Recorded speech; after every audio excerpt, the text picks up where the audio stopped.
Now this next story is, well, it makes me angry. I'm sure it makes you angry as well when you hear these stories. You can almost call it a protected racket. And I'm talking about televangelists. That's right. The ones who rake in billions of dollars a year on donations because they are nonprofit ministries. Don't even have to declare any of this stuff. The men of the cloth don't have to tell anybody just how much they make or even how they spend it. They don't even have to pay taxes. And now a Senate panel is investigating a money trail that leads straight into the pocketbooks of several of these televangelists. We're talking about lavish lifestyles here. Rolls-Royce, $2,000 suits. And that's just the tip of the un-Christ-like personal greed involved in some of these churches. Ole Anthony is the president of the Trinity Foundation. He's investigated televangelists for 20 years now. You know, it's amazing. I mean, I'm a Christian, and I certainly believe in doing everything you can. And it doesn't mean that these guys aren't allowed to have a nice suit and a nice house and a nice car. But when you start talking about a Rolls Royce and a several $1,000,000 home and private Lear jets and a $23,000 toilet, I mean, that's just over the pale, isn't it? It's unbelievable. Somehow the church in America has been hijacked by greed. And it's very, very sad because it's a testimony in how we are not caring for the poor in our country. I just think, and this is me, and maybe it's the part that makes me crazy.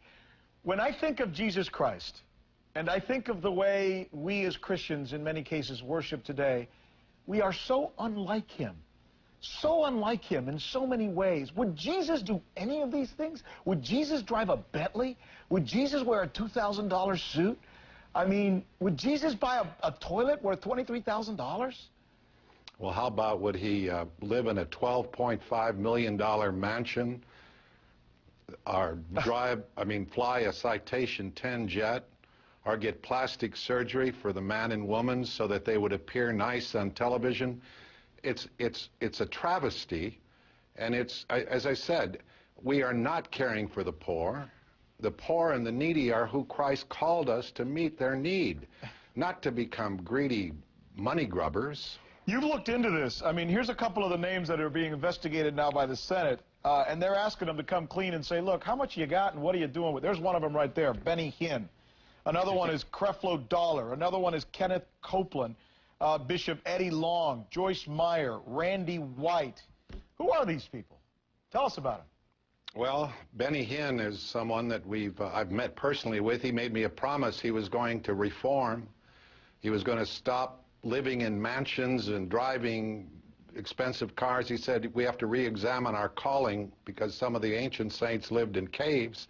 Now it's far worse now. He's got a $12.5 million mansion on the Pacific coast, and he doesn't even have a church. It's his parsonage. You know what's amazing? Randy and Paula White are, they just got a divorce. They probably argued over who had the best plastic surgery. It's a sham. And they say that they have a right to be prosperous, and that's exactly what Jesus would have wanted us all to do. They make it sound like it's wrong to not have money or not spend it. You know, we're going to stay on this. I was talking to my staff earlier today, and we say, you know, this is an important story that America needs to hear about. There's little old ladies out there who are giving their dollars to these guys, and they're using it like this, and they should be able to spend it, but not like this. It just seems wrong. Ole Anthony, you're good to bring us this information. We're going to call you back. Is that cool? That's great. I appreciate it, man. Go ahead. You want to finish up? Go ahead. Well, there are many, many people in America that have been turned away from God by these men. And could I just say what I think God would say to these people? Please. He would say, "O stubborn and rebellious child, has my love no longer the power to melt your heart? Have you been driven away by those who claim to know me, but were filled with hypocrisy and greed and drunk with the stench of a death faith? Let the dead bury the dead. Let ignorance reproduce itself until it's weary of its own offspring. This is between you and me. You can no longer resist my spirit without suffering pain. Come back, all is forgiven." You know, it's not every day that we let somebody quote that kind of scripture here on this show, but you know what? I'm glad we did. I think it was the right time. Thanks again for being with us. We'll be right back. Stay with us. Thank you.